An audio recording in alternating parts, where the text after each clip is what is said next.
Let's be honest about why Westerners are turning to the far right. From the shocking election of Donald Trump as the President of America, to Reform UK being the most popular party in Britain, to the AfD winning seats in Germany, to Geert Wilders winning in the Netherlands, and to Rassemblement National becoming the most popular movement in France. Why is this all happening? Well, the answer is blatantly fucking obvious. And before I explain, for the sake of accuracy, yes, some genuinely are far right, others aren't. Reform is not far right, Trump is not far right, the Sweden Democrats are not far right.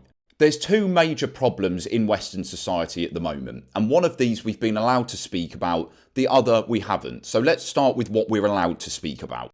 Economically, the citizens of the West have been let down by their governments with varying degrees depending on the country that they're in. But generally, their cost of living has gone up, their property markets are fucked, they pay too much tax for what they earn, their wage growth isn't good enough, and inequality has become rampant in our societies. So all the while, people are poorer, they're working in jobs that don't give them enough leisure time to spend with their friends and family, or they're ending up out of work, which means that they have too much free time available, and that makes people resentful. And by the way, with that, there is a fair case to be made that in some countries, actually, their welfare state is too generous, and that has meant that people have become reliant on the state.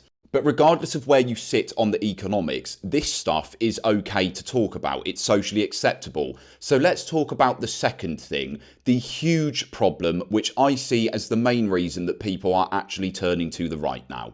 This problem can be summarised as the repression and control of thought and expression, particularly on issues like immigration, gender identity, sexuality, history, and even things like body shape, what is considered to be healthy. And the cause of this repression is the prevalence and influence of a radical left-wing ideology known as wokeism. An ideology that claims it stands for equality, empowerment and unity, but what it actually stands for is division, manipulation, social control and the undermining of fact and logical thinking.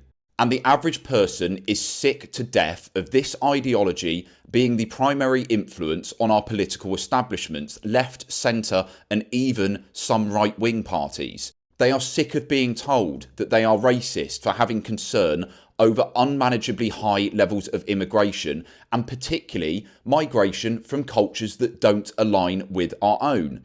They are sick of being told a one-sided view of their culture and history, that everything about their countries is bad, is racist and oppressive, when actually the reality is, like any culture and history, there are good and bad parts to it. They're sick of being told that scientific, biological facts about gender differences are actually just social constructs designed to oppress people.